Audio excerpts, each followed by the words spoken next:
Welcome back. Covid ಲಸಿಕಾಕರಣದಲ್ಲಿ Bharat ಮೈಲಿಗಲ್ಲನ್ನು ಸ್ಥಾಪಿಸಿದೆ. ಒಂದೇ ದಿನ 1 ಕೋಟಿ ಲಸಿಕೆ ವಿತರಣೆಯ ಸಾಧನೆಯಾಗಿದೆ. ಒಂದೇ ದಿನ 1 ಕೋಟಿ ಡೋಸ್ ಹಂಚಿ ಇತಿಹಾಸವನ್ನ ಸೃಷ್ಟಿ ಮಾಡಲಾಗಿದೆ. ಆಗಸ್ಟ್ ತಿಂಗಳಿನಲ್ಲಿ ಅತಿ ಹೆಚ್ಚು ಡೋಸ್ ಹಂಚಿಕೆ ಮಾಡಲಾಗಿದೆ. ಲಸಿಕಾಕರಣ ಆರಂಭದಿಂದ ಆಗಸ್ಟ್ ತಿಂಗಳಲ್ಲಿ ವೇಗವನ್ನು ಪಡ್ಕೊಳ್ತು. ಆಗಸ್ಟ್ ತಿಂಗಳಲ್ಲಿ ಇದುವರೆಗೂ ನಾವು ನೋಡೋದಾದ್ರೆ ಲೆಕ್ಕವನ್ನ 15 ಕೋಟಿ ಲಸಿಕೆಯನ್ನ ಹಂಚಿಕೆ ಮಾಡಲಾಗಿದೆ. ಇದುವರೆಗೂ ದೇಶದಾದ್ಯಂತ 62 ಕೋಟಿ ಲಸಿಕೆ ಹಂಚಿಕೆ ಆಗಿದೆ. ಡಿಸೆಂಬರ್ ಒಳಗಡೆ 100 ಕೋಟಿ ಲಸಿಕೆ ಹಂಚಿಕೆಯ ಗುರಿಯನ್ನು ಸರ್ಕಾರ ಇಟ್ಕೊಂಡಿದೆ.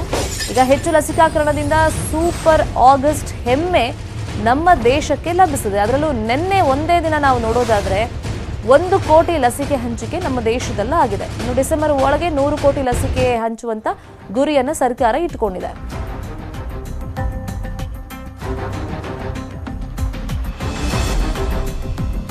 ಈ ಬಗ್ಗೆ ನರೇಂದ್ರ ಮೋದಿ ಅವರು ಟ್ವೀಟ್ ಮಾಡಿ ಮಾಹಿತಿಯನ್ನು ಕೊಟ್ಟಿದ್ದಾರೆ. ಒಂದೇ ದಿನ 1 ಕೋಟಿ ಲಸಿಕೆ ಹಂಚಿಕೆ ಹೊಸ ದಾಖಲೆಯಾಗಿದೆ. ಅದರಲ್ಲೂ ಸೂಪರ್ ಆಗಸ್ಟ್ ಸಾಧನೆಗೆ ಪ್ರಧಾನಿ ನರೇಂದ್ರ ಮೋದಿ ಮೆಚ್ಚುಗೆಯನ್ನು ವ್ಯಕ್ತಪಡಿಸಿದ್ದಾರೆ.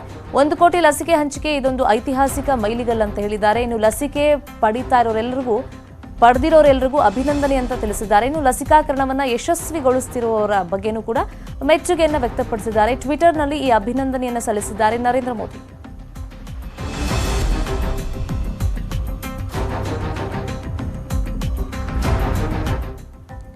ಕಾಳಿಂಗ